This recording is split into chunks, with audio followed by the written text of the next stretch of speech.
My name is Maya and I'm 28 years old. The day my father found me limping home with my baby on my hip and no car in sight, he asked me a simple question that changed everything. Why didn't you drive? I never thought 3 words could unravel a year of carefully hidden control, or that my answer would lead to the hardest fight in my life. What happened next exposed truths I'd been too afraid to see and forced me to choose between the family I'd built and the freedom I'd lost. If you're watching this video right now, I'd love to know where you're from. Drop it in the comment section below. Hit that like button and subscribe to hear more stories about standing up when everything tells you to stay silent. The grocery bags cut into my palms as I shifted Eli higher on my hip. Every step sent a sharp pain through my twisted ankle, but I kept moving. I had to. The stroller wheel had bent 3 blocks back, leaving me no choice but to carry everything. My 18-month-old son, 2 bags of groceries, and the weight of a life I was too exhausted to examine anymore. The afternoon sun beat down on the cracked sidewalk as I limped past Mrs. Chen's house, past the corner where the stop sign leaned slightly to the left, past all the familiar landmarks of a neighborhood that had stopped feeling like home months ago. Eli's little fingers tangled in my hair, tugging. Occasionally, his weight making my shoulder ache. I'd called Adam 4 times, and every call went to voicemail. I should have been used to it by now. As I stepped off the curb at Maple Street, I heard my name called in a voice that made my throat tighten immediately. Maya. I turned to see my father's pickup truck pulling alongside me, his weathered face filled with concern behind the wheel. Harold Bennett, retired firefighter, the man who taught me to ride a bike and change a tire. The man I hadn't seen in 2 weeks because visits had somehow become complicated, inconvenient, always postponed. He pulled over immediately, his door opening before the engine even stopped. Dad, I said, trying to sound casual normal. Fine, hey, what are you doing in this neighborhood? But his eyes were already scanning me. The limp, the bags, the baby, the exhaustion I couldn't hide anymore. Those eyes that had assessed burning buildings for 30 years, that could spot structural weakness from across the street. Those eyes saw everything I'd been trying to conceal. Why are you walking? His voice was gentle but firm, the tone that meant he already knew something was wrong. Where's your car? Where's the SUV I bought you? The question hit me like a physical blow. The SUV, the one gift my father had insisted on when Eli was born. The one piece of independence I thought was truly mine. My hands trembled slightly as I adjusted Eli's position. It's at the house, I stammered, looking away. Why isn't it here with you? He stepped closer, his shadow providing relief from the sun. Why are you limping with groceries and a baby in this heat? I opened my mouth to give him the rehearsed answer, the one Judith had prepared me to say if anyone asked. She's borrowing it. I don't mind. I prefer walking for the exercise. But when I looked into my father's eyes, something inside me cracked. Judith took the car, I whispered, and suddenly tears were streaming down my face. Tears I didn't mean to shed. Tears I'd been holding back for months. She said it's better if I stay home and focus on being a mother. She said I'm lucky they let me stay in their house and that I needed to learn responsibility. The words tumbled out in a rush and I immediately regretted them.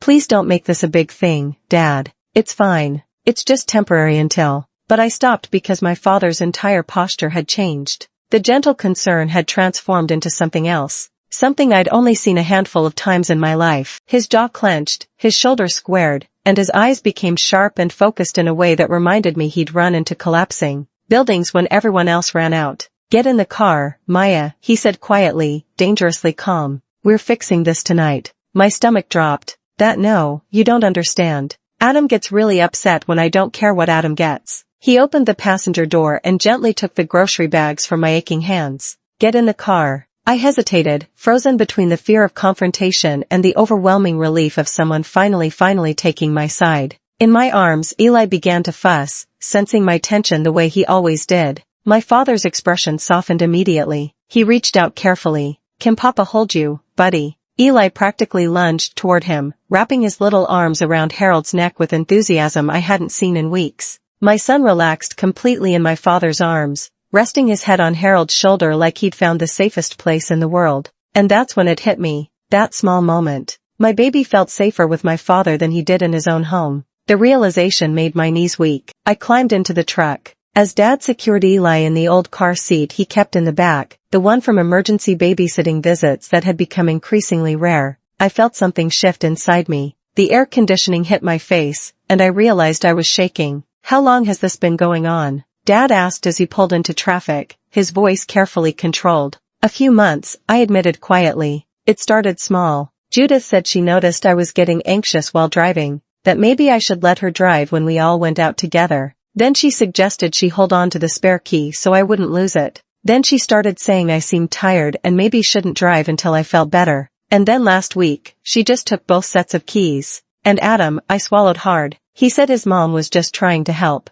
That I was overreacting, that my hormones were probably still adjusting from having Eli, and I was seeing problems where there weren't any. Dad's hands tightened on the steering wheel, his knuckles going white. What else? He asked quietly. That's when everything came pouring out. Things I'd never said aloud. How Judith checked my phone whenever I left it on the counter, claiming she was just making sure I wasn't getting overwhelmed by social media. How Adam had installed a location tracker on my phone for safety. How they made comments constantly about my father's influence, making me weak and ungrateful. How maybe I spent too much time thinking about what my mother would have wanted instead of appreciating what I had now. Dad pulled over abruptly, parking in a grocery store lot. He turned to face me fully. Controls start small, Maya, he said, his voice thick with emotion. They take a little at a time, so you don't notice. Then they take everything, and you're left wondering how you got there. He paused, his eyes searching mine. You think I didn't see this coming? I saw it at your wedding. I saw it when the visit started getting cancelled. I saw it every time Adam found a reason you couldn't come to Sunday dinner. I stared at him, stunned. You knew, I suspected. I hoped I was wrong. His voice broke slightly, but a father knows when his daughter is disappearing. Tears streamed down my face again, but this time they felt different. Not ashamed, not hidden, just honest. I don't know how to get out, I whispered. Dad reached over and took my hand, his calloused palm warm and solid and real. You already started, he said firmly. Today. Right now. And you're not doing it alone. He started the engine again. You're staying with me tonight. Panic flared in my chest. Dad. Adam will be furious. He'll say I'm being dramatic, that I'm causing problems. That then let him come talk to me, Dad said calmly, pulling back onto the road. Let him try. The 20-minute drive to the house I shared with Adam and Judith felt like the longest journey of my life. My father's calm presence beside me should have been reassuring, but all I could think about was the confrontation waiting inside those walls. The house looked peaceful from the outside. Neat lawn, flower beds Judith obsessively maintained. The porch swing I'd picked out thinking it would be a place to rock Eli on summer evenings. I'd never sat on it once. Judith said babies shouldn't be outside in the evening air. Dad pulled into the driveway and cut the engine. In the rearview mirror, I could see Eli sleeping in his car seat, exhausted from the afternoon's chaos. Part of me wanted to tell Dad to just drive away, to forget the car, to let them keep everything if it meant avoiding what was about to happen. But before I could speak, the front door opened. Judith appeared on the porch, her arms crossed, her expression already twisted with disapproval. She was dressed impeccably as always, pressed slacks, a crisp blouse, her silver hair styled perfectly. She looked like a woman who had never limped home with groceries, and a baby on a twisted ankle. Is this the dramatic entrance we're doing now? She called out, her voice dripping with condescension. Dad stepped out of the truck slowly, deliberately. I'd seen him move like this before at accident scenes, approaching volatile situations with measured calm. He walked around to my side and opened my door, waiting for me to get out at my own pace. Where is my daughter's car? He asked, his voice low, but carrying across the yard with unmistakable authority. Judith laughed. Actually laughed. Oh, Harold always so dramatic. We're not keeping her prisoner. We're helping her. Helping her by taking her transportation. Dad's tone remained calm, but I could hear the steel underneath. She wasn't being responsible with it, Judith said, descending the porch steps like she was entering a courtroom. She knew she'd win. Mia's been very forgetful lately. Emotional. It happens after having a baby, the hormones, the stress. She left the car running in the driveway twice. She forgot where she parked at the grocery store. We're providing structure because that's what she needs right now. I felt my face flush hot with shame and anger because those incidents, exaggerated and twisted as Judith described them, had happened, and she'd been collecting them like ammunition. Maya. Dad looked at me, giving me space to speak or stay silent, leaving the choice to me. But before I could answer, Adam appeared in the doorway, all smiles and concern, playing the role of the caring husband so perfectly it made my stomach turn. Honey, he called out, jogging down the steps. You should have told me you needed a ride. I was in a meeting, but I would have come to get you. He glanced at Dad with a sheepish expression. Harold, I'm sorry she worried you. Mom was just holding on to the keys until Maya felt better. We've been concerned about her anxiety levels. I watched this performance from outside myself somehow, seeing Adam with new eyes. The tone shift, the way he angled his body between me and Dad, the subtle implication that I was the problem, the way he made everything sound reasonable and caring while making me feel crazy. "Give her the keys," Dad said simply. Now, Adam's smile faltered for just a second before he recovered. Of course. I just think we should talk about this inside as a family. Maya, this is embarrassing for both of us. Why involve your father in our private matters?" There it was. The gentle scolding, the subtle shame, the implication that I'd betrayed him by seeking help. My voice came out smaller than I wanted. "Dad, maybe we should just go. I can get the keys later. This doesn't have to be. You don't negotiate with people who steal from you." Dad interrupted, his eyes never leaving Adam. The word steal hung in the air like a grenade. Judith's face went red. "We didn't steal anything. She lives under our roof. She follows our rules. That's how families work, Harold. Maybe if you'd established better boundaries with her growing up, she'd understand that." Dad turned to Judith slowly, and I saw her take an involuntary step backward. "Your roof," he repeated quietly. "My daughter pays half the mortgage on this house." The silence that followed was deafening. I saw Adam's face go pale. Judith's mouth opened and closed like a fish. Judith stammered, trying to recover. "We managed the finances because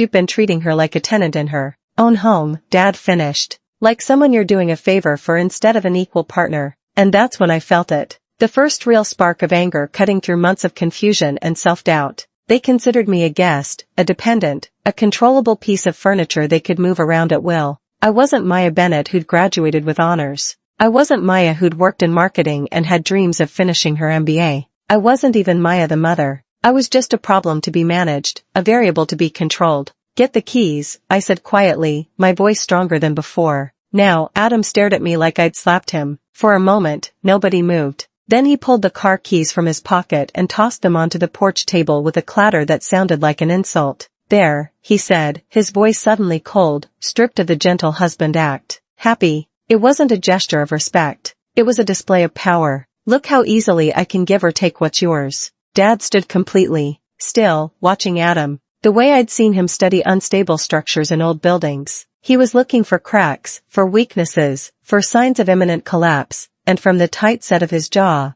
I could tell he was finding them. Judith recovered quickly, shifting tactics with practiced ease. "Fine. If she wants the car, she can have it. But that means she's also taking full responsibility. No more of us helping with the baby when she needs a break. No more meals prepared. No more covering when she can't handle things." The threat was clear. Accept our help. Accept our control or lose everything. Something inside me snapped. "You don't help," I heard myself say, my voice shaking but clear. "You monitor. You criticize. You make me feel like I'm failing at everything." Judith's eyes widened with offense. "Is that what you think? After everything we've done for you? After I rearranged my entire life to be here when you had Eli, you rearranged my life." I shot back. "You moved into our house and took over. You decided what I should eat, when I should sleep, how I should parent my own child. You made me feel like a guest in my own home." And Adam, I turned to my husband, tears streaming now. "You let her." Adam's face reened. "That's not fair, Maya.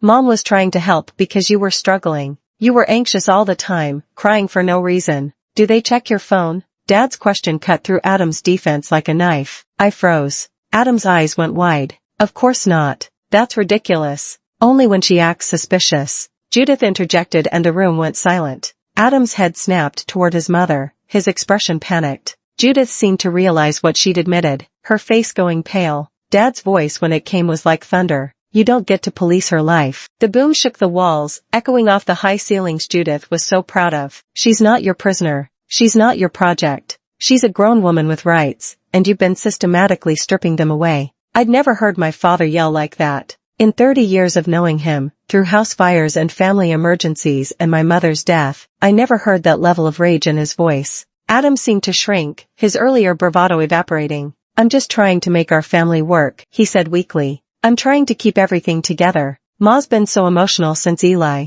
and Mom knows how to handle by isolating her." Dad stepped forward and Adam actually backed up by taking her car, by monitoring her phone, by making her afraid to see her own father. "That's not handling anything. That's abuse." The word hung in the air. Abuse. I never let myself think it before, never let myself name what was happening, but hearing it spoken aloud, I felt something crack open inside my chest. From upstairs, Eli started crying. The tension in the room had woken him. Or maybe he'd been awake all along, sensing the conflict the way he always did. I turned immediately toward the stairs, maternal instinct overriding everything else. But as I moved, Dad placed a gentle hand on my shoulder, stopping me for just a moment. "Pack your things," he said quietly, "just for me. Both of you are coming with me." "She's not taking the baby anywhere," Judith shrieked, her composure finally shattering completely. "You can't, just the baby is her child," Dad said, his voice returning to that dangerous calm. "Not yours. And unless you want me to call the police and explain how you've been holding my daughter's car keys and monitoring her phone without her consent, I suggest you step aside." I looked at Adam, some part of me, still hoping he'd stand up for me, defend me, prove that somewhere under all this control was the man I'd married. But he just stood there looking between his mother and my father like a child, waiting for adults to tell him what to do. That's when I knew there was nothing left to save here. I went upstairs to pack, my legs shaking, my hands trembling, but my mind clearer than it had been in months. This house that I tried so hard to make a home. Choosing paint colors, Judith immediately changed. Arranging furniture, she rearranged the next day. Hanging photos, she took down. This was never my home. It was a prison I decorated myself. Upstairs, I moved through the bedroom mechanically, pulling things from drawers with shaking hands. Diapers. Grabbed the whole pack. Baby bottles, all of them. Eli's favorite stuffed elephant, the one my mother had given me when I told her I was pregnant, just weeks before she died. Clothes for both of us, though I couldn't think clearly about what we'd need. Documents, birth certificates, social security cards, my passport, everything important. The photo of my mother and me at my college graduation, her smile so proud, so full of hope for my future. I grabbed it, frame and all, pressing it to my chest for a moment. Would she be disappointed in how I'd let things get this bad? Or would she understand? I heard voices downstairs, muffled arguing, but I forced myself to keep moving. Pack. Just pack. Don't think about what comes next. As I zipped up the diaper bag, I heard footsteps on the stairs. Heavy, familiar. Adam. He appeared in the bedroom doorway, blocking my path. His arms spread wide like he could physically prevent me from leaving. "Maya, don't do this." His voice had shifted again, softer now, pleading, "Don't leave with him. You know your dad never liked me. He's always been against us. He's putting these ideas in your head." I held Eli closer. My son had stopped crying when I picked him up, but now he clung to me tightly, his little fingers gripping my shirt. "Adam, move. Just listen to me for 1 second. He took a step into the room and I instinctively took a step back. "You're overreacting. I know things have been tense. I know Mom can be a lot sometimes, but that's just because she cares. We both care so much about you and Eli. Let's talk about this. I'll set boundaries with Mom. I promise. Real ones this time." There it was. The loop I'd been trapped in for months. Control, then guilt, then affection, then promises, then back to control. Round and round until I couldn't tell which way was up anymore. I believed every promise. I whispered, my voice cracking. Nothing changed. It only got worse. "That's not true. You took my car keys, Adam. You let your mother monitor my phone. You made me feel crazy for wanting to see my own father. I was protecting you. You've been so unstable since Eli was born. The doctor said postpartum anxiety. The doctor said I might have anxiety. You and your mother decided I was incapable of handling my own life." Adam's face hardened slightly, the mask slipping. He reached out toward Eli. "Let me hold him. We'll calm down and talk about this rationally." It wasn't aggressive. It wasn't violent, but something in the gesture, the assumption that he could just take my son from my arms. The entitlement made something fierce ignite inside me. I stepped back sharply. "Don't touch him." Adam's eyes widened and for a moment I saw genuine shock. I'd never spoken to him like that. I'd never set a boundary that firm. Before he could respond, my father appeared at the top of the stairs, moving with that same measured calm that somehow felt more dangerous than any show of aggression. "She said, no," Dad stated simply. For the first time, I saw something shift in Adam's expression. Real fear. He was looking at my father not as Maya's dad, not as the retired firefighter who came to birthday parties, but as a man who could and would end this situation decisively. Adam backed out of the doorway. From downstairs, Judith's voice shrieked, "I'm calling the police. She's kidnapping the baby. Harold, you're enabling her mental breakdown." Dad actually laughed, a bitter sound. "You think the police will take your word over a mother's? A mother leaving a house where her car was taken. Her phone was monitored and she was being controlled.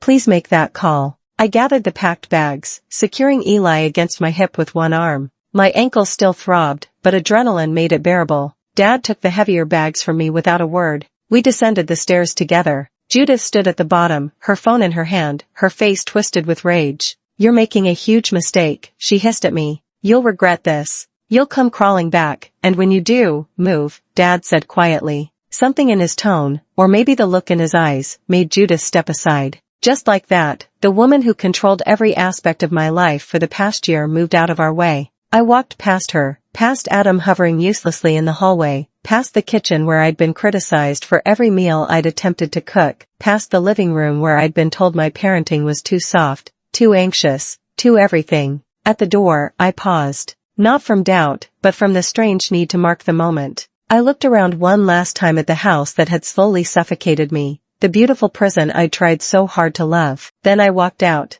Dad followed. The door closed behind us. Adam didn't follow us outside. Judith didn't chase us to the truck. They stayed inside. And I realized with cold clarity that they'd already moved to their next strategy. This wasn't over. Dad secured Eli in the car seat while I climbed into the passenger seat, my whole body shaking now that we were actually leaving. As we pulled out of the driveway, I couldn't help look back at the house in the side mirror, watching it get smaller and smaller. "Dad," I said, my voice barely above a whisper, "what if he comes for Eli? What if he tries to take him from me? He could say, I'm unfit, unstable." They'd been building that narrative for months. Dad reached over and squeezed my hand briefly before returning it to the wheel. "Then he'll meet a man who doesn't back down," he said firmly, "and will show every judge, every lawyer, every person who needs to see it exactly what they did to you. You're not alone in this, Maya. Not anymore." I pressed my face to the window, watching the familiar streets pass by, heading toward my father's house, towards safety, toward air I could breathe. For the first time in over a year, I wasn't asking permission to leave a room.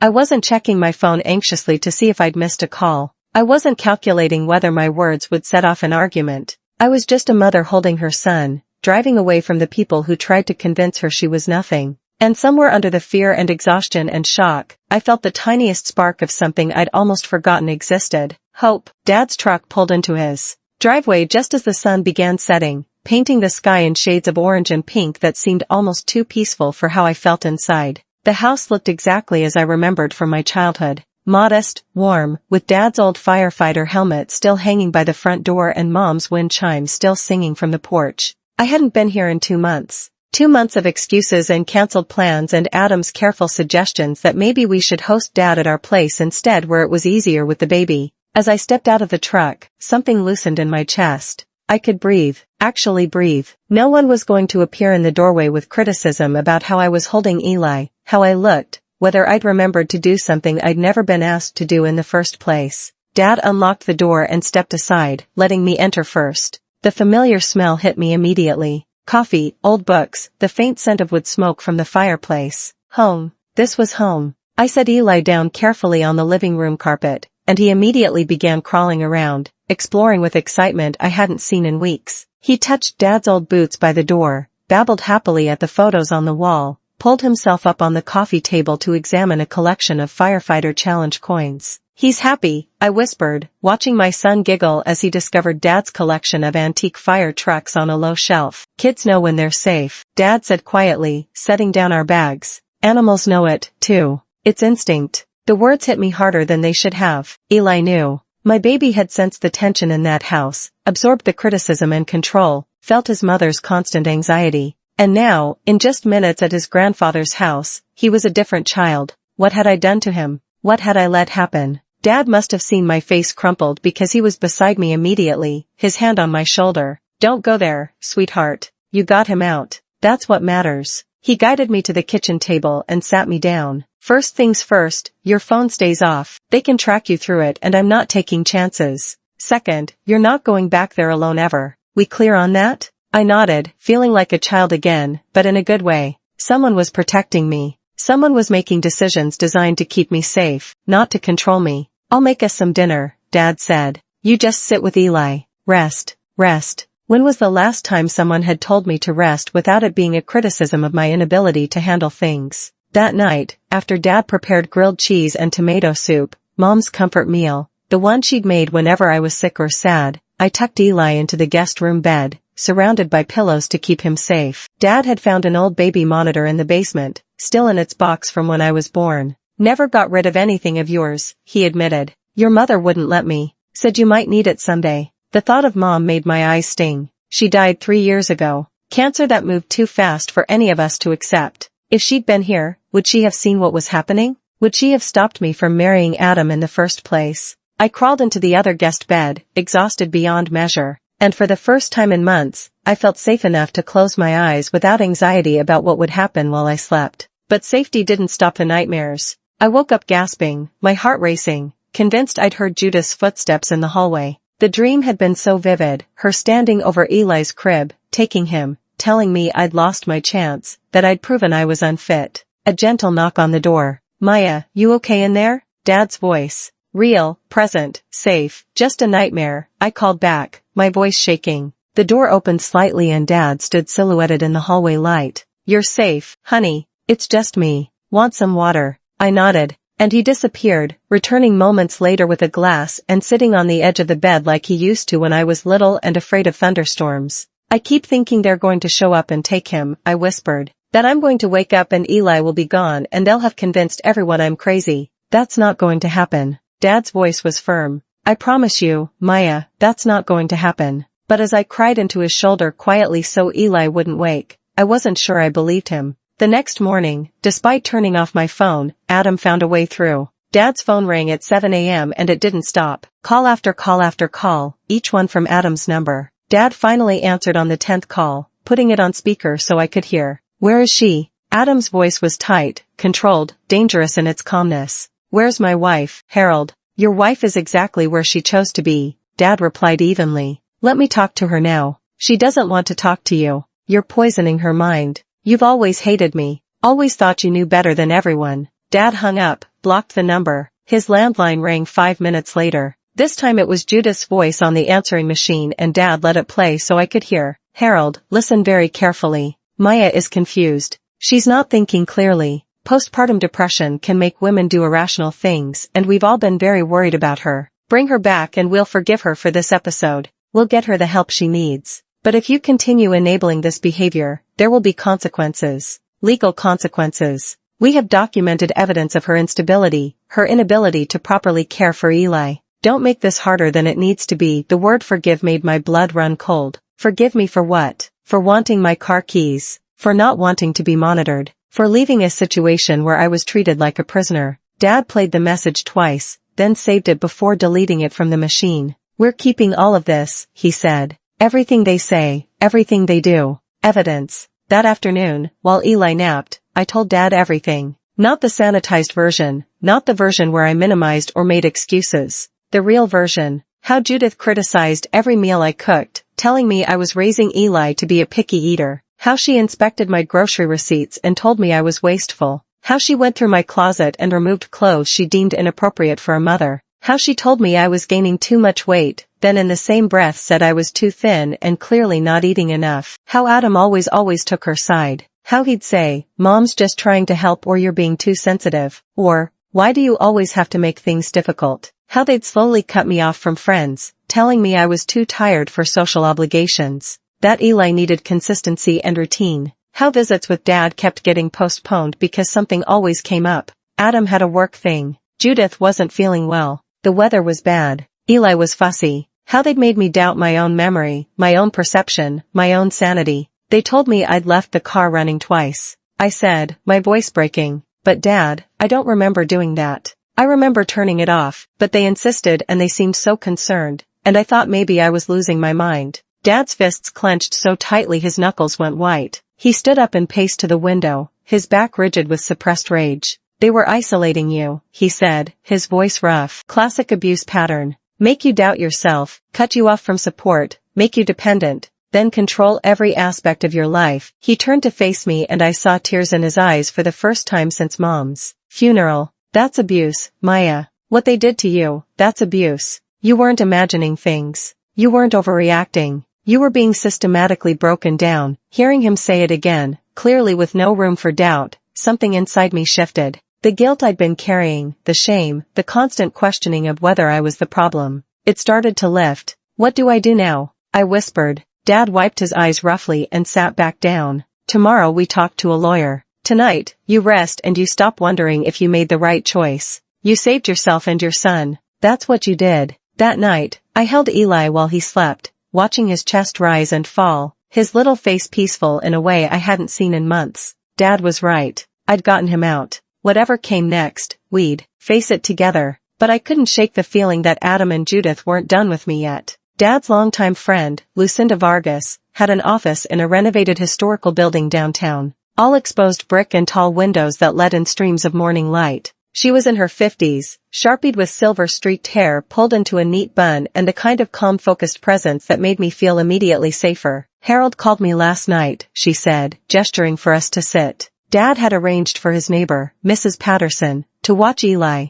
saying this conversation needed my full attention. "He gave me the basics, but I need to hear from you. Start from the beginning." So, I told her everything again, but this time it was different. Lucinda took notes, asked specific questions, nodded at certain details in a way that made me realize she'd heard stories like mine before. When I finished, she set down her pen and looked at me directly. "Maya, what you're describing is coercive control. It's a pattern of behavior designed to isolate you, make you dependent, and strip away your autonomy. Taking your car, monitoring your phone, controlling your finances, limiting contact with your father. These aren't isolated incidents. This is systematic abuse." The word abuse still made me flinch, but hearing it from a lawyer, from someone who dealt with these cases professionally, made it feel more real, more valid. "What can we do?" Dad asked. "First, we document everything. Every call, every text, every interaction. Second, we file for a protective order if they continue harassing Maya. Third, we prepare for a custody battle because based on what you've told me, they will try to use claims of instability against you." My stomach dropped. They said that Judith said they have documentation of my instability. Lucinda's expression hardened. "Then we get ahead of it. We get your medical records showing no diagnosis of postpartum depression or psychosis. We get statements from your doctor. We show that their concerns were fabricated to justify control. And we prepare for them to get nasty because people who lose control don't go down quietly." We left our office with a plan and a growing sense that this was going to get much worse before it got better. We returned to Dad's house to find Adam's car sitting in the driveway. My heart stopped. Dad immediately put his arm out, blocking me. "Stay behind me." Adam was pacing on the front lawn and when he saw us, he rushed forward. His face was red, his eyes wild with something between panic and rage. "Maya, what are you doing? You can't just take Eli and disappear." Dad stepped between us. "She didn't disappear. She left a situation where she was being controlled." "Controlled?" Adam laughed, but it was a harsh, desperate sound. "Is that what she told you? That we controlled her? We took care of her. We supported her when she could barely function by taking her car." Dad's voice was dangerously quiet. "She wasn't safe driving. She was distracted, anxious. Let me talk to her." Adam tried to step around Dad, but Dad moved with him, maintaining the barrier between us. "Maya, please just talk to me just for 5 minutes without him interfering." "She doesn't want to talk to you," Dad said firmly. That's when Judith's car pulled up and I realized this had been coordinated. She stepped out perfectly composed and walked toward us with the air of someone arriving to clean up a mess. "Harold, when my daughter-in-law died, I stepped in to help," Judith said, her voice dripping with false sweetness. "I raised Adam and his sister through tragedy, and when Maya needed support, we opened our home and our hearts. This is how she repays us by stealing away in the night with our grandson." "Your grandson." The words burst out of me before I could stop them. "Eli is my son." "Mean." Judith's eyes snapped to me with cold fury. "And where were you planning to raise him?" "In your father's house. Without a job, without stability. We've given you everything. A roof, food, childcare, and if you leave you'll lose Eli too." The threat was out in the open now, no longer veiled. "Is that a threat?" Dad asked, his voice carrying across the yard. Adam jumped in trying damage control. "Mom, stop. Maya, she doesn't mean." But Judith wasn't done. "We have documentation. Texts where she admits she can't handle being a mother. Photos of her leaving Eli unattended. Medical concerns we've raised with her doctor." "Lies," I said, my voice shaking but clear. "All of it. You manufactured evidence to control me. Prove it." Judith shot back and smiled. Dad pulled out his phone. "Get inside, Maya." "Dad, inside now." I hesitated, torn between fear and fury, but Dad's expression was so focused, so controlled that I obeyed. I went inside, locked the door, and watched through the window as Dad made a phone call. 10 minutes later, a police car pulled up. Through the window, I watched Dad speak calmly to the officer, pointing at Adam and Judith. Then at the house, the officer nodded, took notes, spoke briefly to Adam and Judith. I couldn't hear what was being said, but I saw Adam's face go pale and Judith's expression shift from confident to concerned. Finally, the officer got back in his car. Adam and Judith got in their vehicles and left. Dad came inside, his face grim. "What did you tell them?" I asked. "The truth. That you left a controlling situation, that they showed up at my house uninvited and made threatening statements about taking your child." The officer documented it all. He handed me a card. He said, "If they show up again, call immediately." He also suggested we file a police report for harassment and document the coercive control. That afternoon, we drove to the police station. The officer who took my statement was a woman in her 40s with kind eyes who listened without judgment as I explained everything. The car keys, the phone monitoring, the isolation, the threats. "This is more common than you think," she said gently. "You did the right thing getting out. Keep documenting everything. Save every message, every voicemail, every interaction." As we left the station, my phone, which I turned back on to show the officer the tracking app Adam had installed, buzzed with a text from an unknown number. "If you don't come back this week, things will get messy. Think about Eli." I showed it to Dad, my hand shaking. He pulled out his own phone and replied from his number. "She's not alone anymore." Then he took my phone and powered it off. "Tomorrow we get you a new number. Tonight we make sure every door and window in this house is locked." That night I barely slept, jumping at every sound, convinced that Adam would show up and somehow take Eli while I wasn't looking. The rational part of my brain knew Dad was here, knew we'd called the police, knew I had legal protection starting to form around me. But the traumatized part, the part that had spent a year being told I was incompetent, unstable, unfit, that part kept whispering that they were right, that I couldn't protect my son, that I was going to lose him. I got up 3 times to check on Eli just to make sure he was still breathing, still safe, still mine. Dad's office was a mess of papers by the 3rd day. He'd always been methodical. 30 years as a firefighter had taught him to document everything. And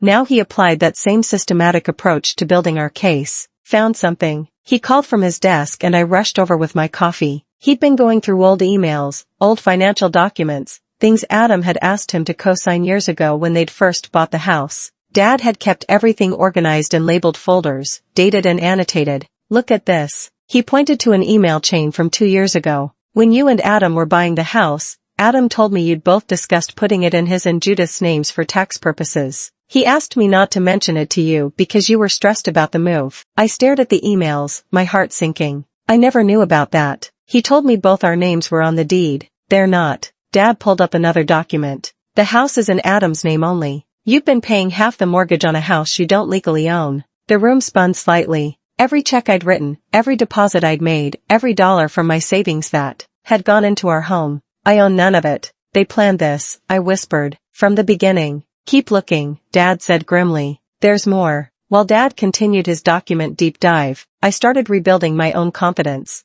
I cooked breakfast for Eli without someone criticizing the nutritional value. I played with him without someone commenting on his developmental milestones or lack thereof. I dressed him in clothes I chose, not clothes Judith approved. I laughed, actually laughed, at Eli's silly faces, at a funny commercial on TV, at Dad's terrible attempt at making pancakes that came out shaped like abstract art. "You sound different," Dad observed one afternoon while we watched Eli stack blocks. "Different how?" "Like you're here, really here, not just going through motions." He was right. The constant fog of anxiety, the perpetual sense that I was about to mess something up, the exhausting mental gymnastics of trying to anticipate what would set off an argument, all of it was lifting piece by piece. I started journaling everything as Lucinda had suggested, not just the abuse but the healing, the small victories, Eli sleeping better, my appetite returning, the nightmares becoming less frequent. Then Lucinda called with news that made my blood run cold. "Maya, I need you to listen carefully," she said over speakerphone while Dad and I sat at his kitchen table. "I've been doing some digging into your finances, and I found something concerning." She explained that Adam had been accessing my personal savings account, the one I'd opened before we got married, the one that was supposed to be mine alone, and transferring money to pay off a private loan. "How much?" I asked, though I wasn't sure. I wanted to know. $28,000 over the past 18 months. I couldn't breathe. $28,000. My emergency fund, my security, the money I'd saved for my job before Eli was born, the money I'd planned to use for going back to school. "The loan was taken out by Judith Bennett," Lucinda continued. For her personal expenses, Adam's been using your money to pay his mother's debt. Can we get it back? Dad asked, his voice tight with controlled fury. We can try. It'll be part of the divorce proceedings. But Maya, there's more. Lucinda paused. I found message exchanges between Adam and Judith. They were part of discovery documents Adam's lawyer provided. They don't realize what they reveal. She read some of them aloud, and each one felt like a punch to the gut.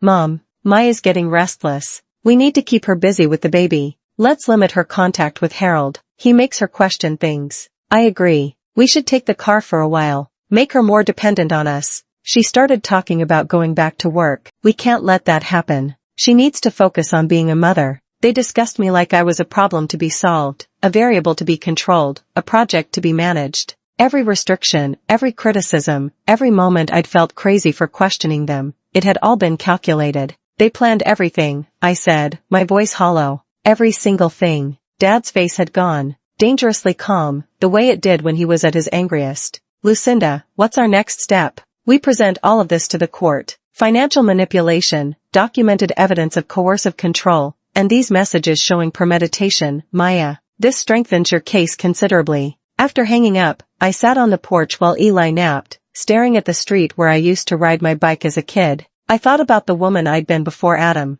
Confident, ambitious, happy. I thought about the woman I'd become in that house. Small, anxious, constantly apologizing for existing. And I thought about the woman I was becoming now. Stronger, clearer, fighting back. Dad came out and sat beside me. You okay? I stayed because I thought it was my fault. I said quietly. I thought if I could just be better, do better, be the perfect wife and mother they wanted me to be, then everything would be okay. It was never about you being good enough, Dad said. It was about them needing control. And people like that, they'll never have enough. You could have been perfect and they would have found something else to criticize, some other way to maintain power. I know that now. I looked at him, but for a while there, I forgot who I was. You remembered, Dad said simply. That's what matters. That night, Adam showed up across the street, parked where the street light didn't quite reach, just sitting in his car and watching the house. Dad called the police immediately. By the time they arrived, Adam was gone, but the officer took a report and noted it as potential stalking behavior. He's escalating,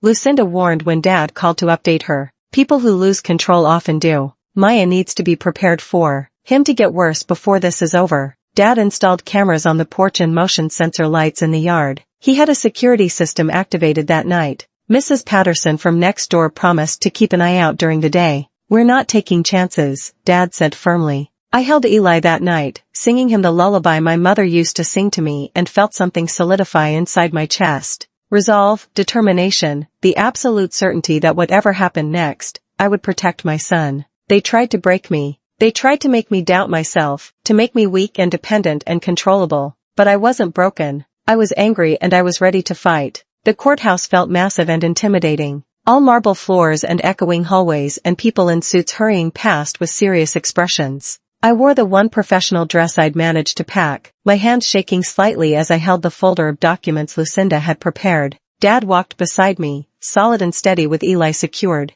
in a carrier on his chest. Lucinda led the way, her heels clicking confidently on the polished floor. Across the hallway, I saw them. Adam in a suit I'd never seen before, probably bought just for this. Judith beside him, dressed like she was attending a business meeting, her face composed and confident. They looked at me, and I saw calculation in Judith's eyes, dismissal in Adam's expression. They thought they'd already won. The courtroom itself was smaller than I'd imagined, but no less intimidating. We sat on one side, they sat on the other, and the judge, a woman in her 60s with sharp eyes and an expression that suggested she'd heard every excuse and lie possible, reviewed the documents before her. The hearing began. Adam's lawyer spoke first, painting a picture of a concerned husband and grandmother trying to help an unstable new mother. They presented their evidence, screenshots of texts where I'd admitted being tired, photos where Eli was crying, a letter from Judith detailing her concerns about my mental health. It was all so carefully constructed, so believable if you didn't know the context. I felt my confidence wavering until Lucinda leaned over and whispered, "Let them finish.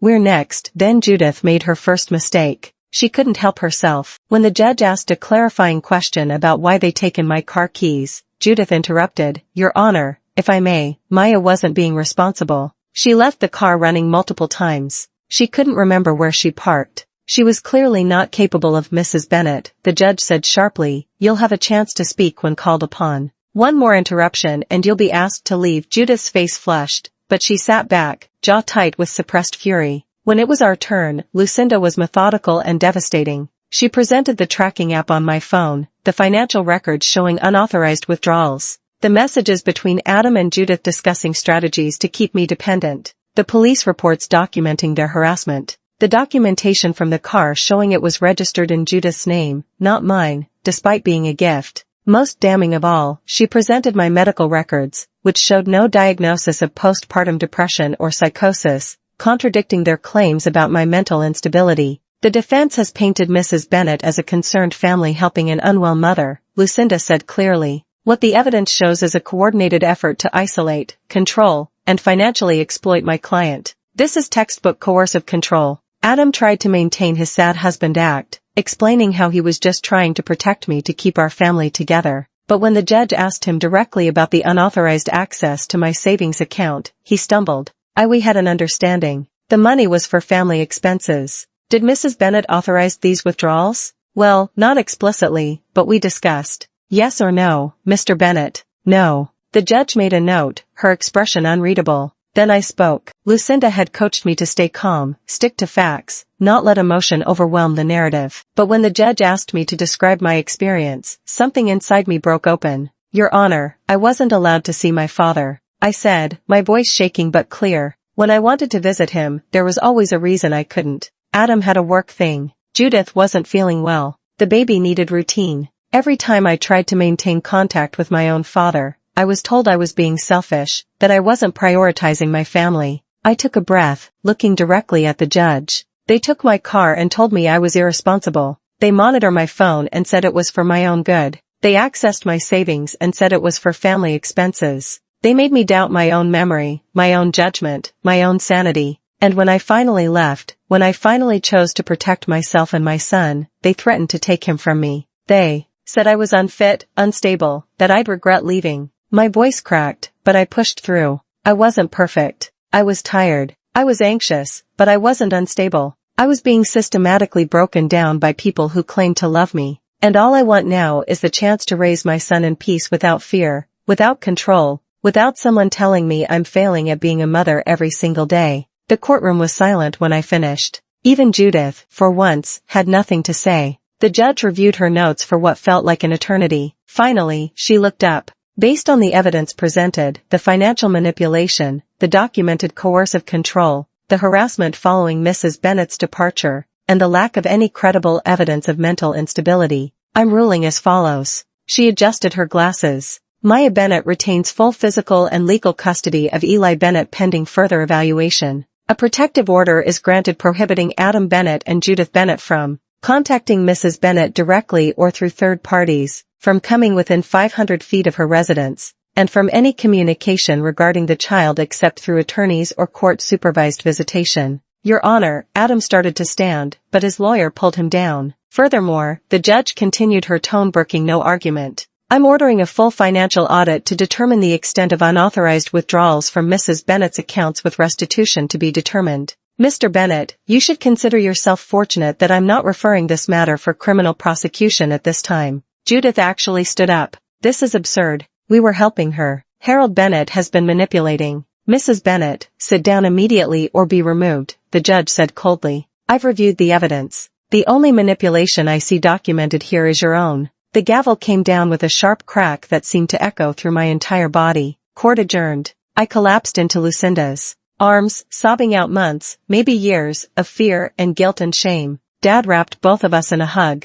Eli sandwiched safely between us, probably confused about why Mama was crying, but Papa was smiling. You did it, sweetheart. Dad whispered into my hair, you're free. Outside the courthouse, Adam tried one last time. We were walking to the car when he called out across the parking lot, his voice desperate and raw. Maya, we can fix this. Don't throw away our marriage. Think about Eli. He needs his father. I stopped. Not because I was tempted, not because I doubted, but because I needed to mark this moment. I needed to say what I should have said months ago. I turned to face him, standing between my father and my lawyer, holding the protective order that would keep him away from me. No, Adam, I said, my voice steady and clear. Eli needs a mother who's safe, who's free, who can teach him that love doesn't look like control. You don't get to manipulate me anymore. You don't get to make me doubt myself. You don't get any part of me ever again. His face crumpled, but I felt nothing. No guilt, no doubt, just clarity. I turned and walked to Dad's truck, and I didn't look back. 2 weeks later, Dad helped me move into my own apartment.